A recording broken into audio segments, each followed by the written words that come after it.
निगम में 15 वर्षों से शासन करने वाले न सिर्फ प्रधानमंत्री मोदी को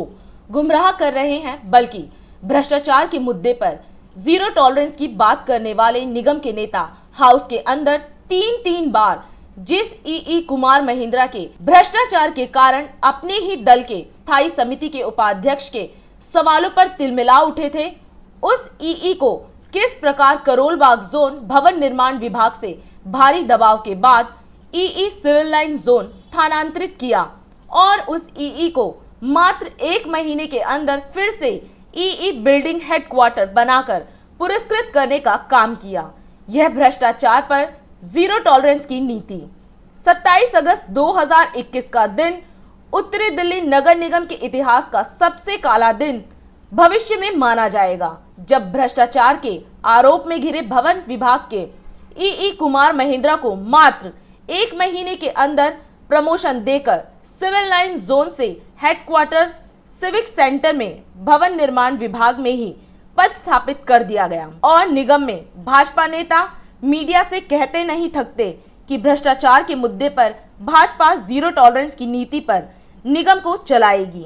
ई कुमार महिंद्रा पर यह गंभीर आरोप कोई एक व्यक्ति नहीं, बल्कि उत्तरी दिल्ली नगर निगम स्थायी समिति के उपाध्यक्ष ने स्थायी समिति की बैठक में तीन बार लगाते हुए मामले की जांच कराने की बात कही थी। वहीं ई भवन करोल बाग जोन कुमार महिंद्रा के कार्यकाल में बड़े बड़े इंडस्ट्रियल प्लॉटों पर बिल्डरों को अवैध कमर्शियल निर्माण करने की खुली छूट देकर न सिर्फ करोड़ों रुपए का खेल खेला जा रहा है, बल्कि प्रधानमंत्री कार्यालय, उपराज्यपाल कार्यालय, सुप्रीम कोर्ट द्वारा गठित monitoring committee DC Karol Bagh तक को बार गलत जानकारी उपलब्ध कराकर बिल्डरों, अवैध निर्माणकर्ताओं को संरक्षित करने का काम किया जा रहा है। मजे की बात तो यह है कि जिस ई कुमार महिंद्रा के खिलाफ भ्रष्टाचार के मुद्दे पर जीरो टॉलरेंस की बात निगम के नेता करते रहे हैं, उन्हें ई कुमार महिंद्रा के खिलाफ सख्त से सख्त कार्रवाई कर नजीर पेश करना चाहिए कि प्रधानमंत्री नरेंद्र मोदी के राष्ट्र सर्वप्रथम के निर्माण में भ्रष्टाचार को बढ़ावा देने वाले, निगम को कंगाल करने वाले भ्रष्टाचारियों को निगम की नई टीम नहीं बख्शेगी। लेकिन इसके ठीक विपरीत 1 महीने के अंदर ई करोल बाग भवन निर्माण विभाग से हटाए गए कुमार महिंद्रा को ई सिविल लाइन जोन से 1 महीने के अंदर ई बिल्डिंग हेडक्वार्टर बनाकर प्रधानमंत्री नरेंद्र मोदी के भ्रष्टाचार के खिलाफ 7 वर्षों से चलाए जा रहे मुहिम को फेल करने का काम किया गया है। इंडिया दर्पण हिंदी दैनिक नेशनल टीवी चैनल कात्यायनी भ्रष्टाचार के इस मुद्दे को विस्तार से राष्ट्र के सामने लाएगा कि किस प्रकार संगठित रूप से निगम को आर्थिक रूप से कंगाल करने, भ्रष्टाचार को बढ़ावा देने, काला धन एकत्र करने, सरकारी भूमि पर अतिक्रमण कर अवैध कमर्शियल निर्माण की आजादी के साथ साथ बड़े हजारों गज के इंडस्ट्रियल प्लॉटों को बगैर लैंड यूज चेंज किए टुकड़े में अवैध कमर्शियल निर्माण कराया गया और लूट की छूट बिल्डरों जेईई के माध्यम से उत्तरी दिल्ली नगर निगम के करोल बाग सहित अन्य क्षेत्रों में आज भी दिया जा रहा है। उत्तरी दिल्ली नगर निगम के करोल बाग जोन सबसे चर्चित जोन रहा है और इस जोन की चर्चा कई कारणों से होती रही है। अगर विकास के मुद्दे पर भी जब चर्चा होती है तो करोल बाग जोन का नाम आता है, या सिविक सेंटर जो एमसीडी का उत्तरी दिल्ली नगर निगम का मुख्यालय है, वहाँ मेयर बनाने की बात हो या स्टैंडिंग कमेटी के चेयरमैन बनाने की बात हो या हाउस लीडर बनाने की बात हो, करोल बाग जोन को जरूर प्रतिनिधित्व दिया जाता है, क्योंकि उत्तरी दिल्ली नगर निगम में करोल बाग जोन एक अपना अलग ही महत्व रखता है। दुर्भाग्य की बात यह है जो कि करोल बाग जोन सब मामले में आगे रहने के साथ साथ भ्रष्टाचार के मामले में भी किसी से पीछे नहीं है और यह बात जग जाहिर हो चुकी है। करोल बाग जोन में कई डीसी का तबादला हो गया, लेकिन करोल बाग जोन के भवन निर्माण विभाग में तैनात ई कुमार महेंद्रा का तबादला कोई नहीं करवा पाया। यह एक बहुत बड़ा सवाल है जो आखिर इस ई में क्या ऐसी विशेषता है कि इतने विरोध के बाद, इतने गंभीर आरोप के बाद भी उसे हटाने का जो भी प्रयास करता वह हट जाता है, लेकिन ई कुमार महेंद्रा अपने कुर्सी पर यथावत कायम है और करोल बाग जोन में धड़ल्ले से अवैध निर्माण और अतिक्रमण बढ़ता चला जा रहा है। बड़े बड़े इंडस्ट्रियल प्लॉटों को टुकड़े टुकड़े में काटकर कमर्शियल निर्माण बगैर लेआउट प्लान के होता आ रहा है, हो रहा है और इसकी शिकायत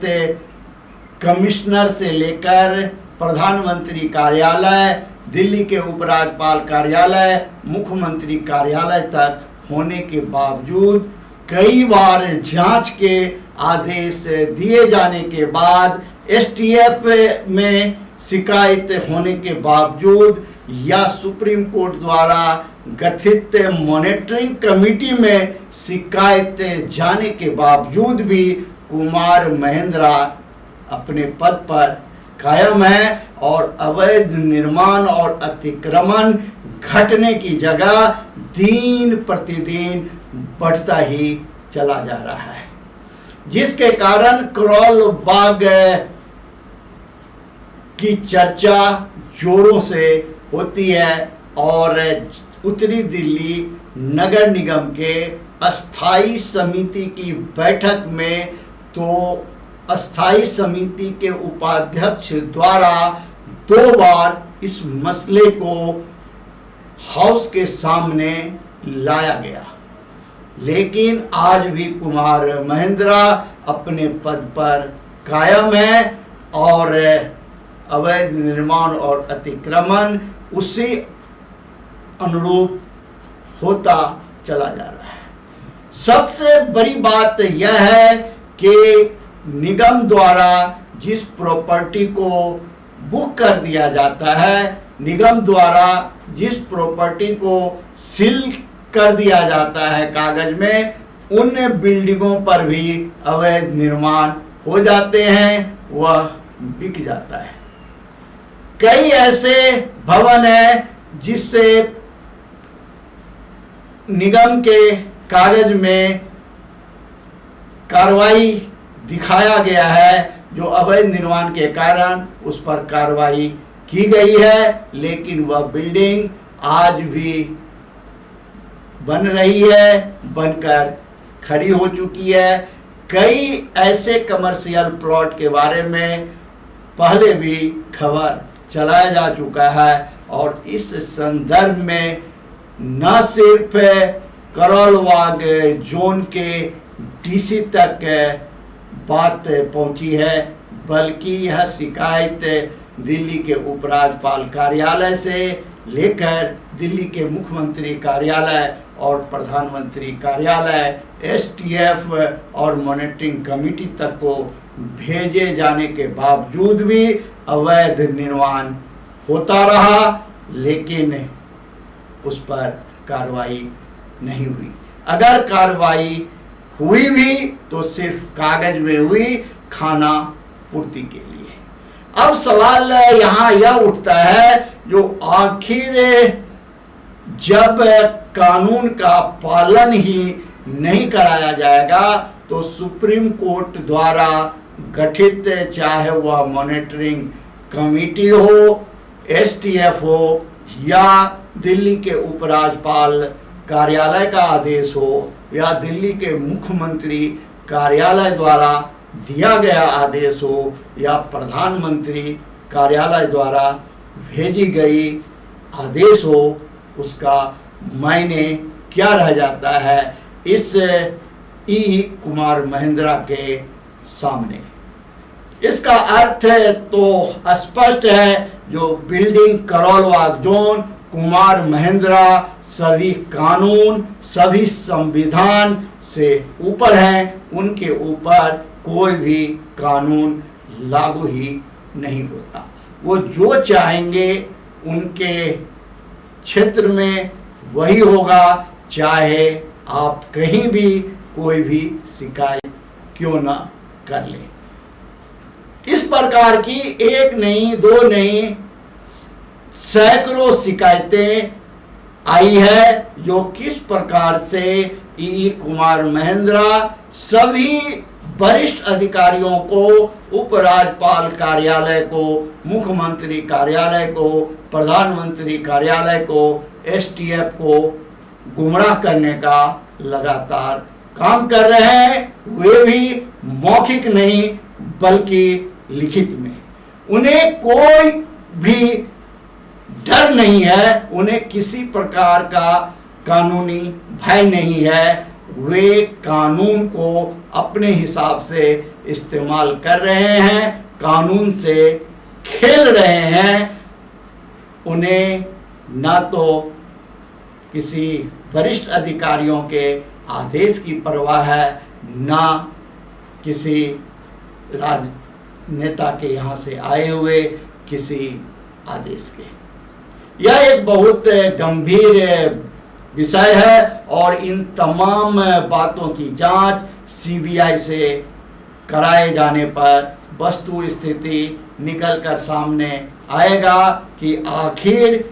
ई कुमार महिंद्रा करोल बाग जोन इतने वर्षों से, इतने आरोपों के बाद कैसे बने हुए हैं और उनके कार्यकाल में किस प्रकार से बड़े बड़े इंडस्ट्रियल प्लॉटों को काटकर कमर्शियल निर्माण को बढ़ावा देने का काम किया गया है। कई इंडस्ट्रियल प्लॉट को काटकर उसमें बैंकेट हॉल बनाए गए हैं और कई इंडस्ट्रियल प्लॉट को काटकर बड़े बड़े शोरूम का निर्माण किया गया है। यह सभी जांच का विषय है और यह जांच जब तक सीबीआई के किसी वरिष्ठ अधिकारियों के द्वारा नहीं कराया जाएगा तब तक यह बात सामने नहीं आएगी जो किस प्रकार से निगम को लूटने का काम किया जाता रहा है और निगम को भारी राजस्व की क्षति किस प्रकार से एक संगठित तरीके से पहुंचाने का काम किया जाता रहा है।